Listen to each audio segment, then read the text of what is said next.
வக்ஃப் திருத்த சட்டத்தை திரும்பப் பெற வலியுறுத்தி திருப்பத்தூர் மாவட்டம் வாணியம்பாடியில் இஸ்லாமியர்கள் ஆர்ப்பாட்டத்தில் ஈடுபட்டுள்ளனர். இதுகுறித்து கூடுதல் தகவல்களுடன் இணைகிறார் நமது செய்தியாளர் நூருல் அமீன். தற்போது நடைபெற்றுக் கொண்டிருக்கும் போராட்டம் குறித்து முழு விவரங்களையும் பதிவு செய்யுங்க.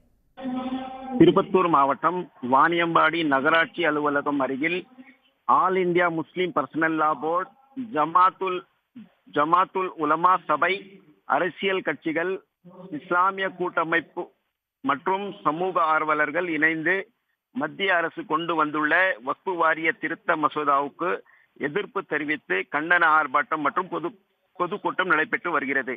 ஆர்ப்பாட்டத்தில் திருப்பத்தூர், ஆம்பூர், வாணியம்பாடி, ஜோலார்பேட் உள்ளிட்ட பகுதிகளில் இருந்து 5000க்கும் மேற்பட்ட இஸ்லாமியர்கள் திமுக மற்றும் அதன் கூட்டணி கட்சிகளான விடுதலை சிறுத்தை கட்சி, காங்கிரஸ், மதிமுக, இந்திய கம்யூனிஸ்ட், மார்க்சிஸ்ட் கம்யூனிஸ்ட், இந்திய யூனியன் முஸ்லீம் லீக், மனிதநேய ஜனநாயக கட்சி, மனிதநேய மக்கள் கட்சி, ஏஐஎம்ஐஎம் கட்சி, welfare party of India, SDPI உள்ளிட்ட கட்சி நிர்வாகிகள், தொண்டர்கள், ஜமாத் அமைப்புகள், வணிகர் சங்கங்களின் பேரமைப்பு நிர்வாகிகள் ஆகியோர் பங்கேற்று கண்டன உரையாற்றி வருகின்றனர்.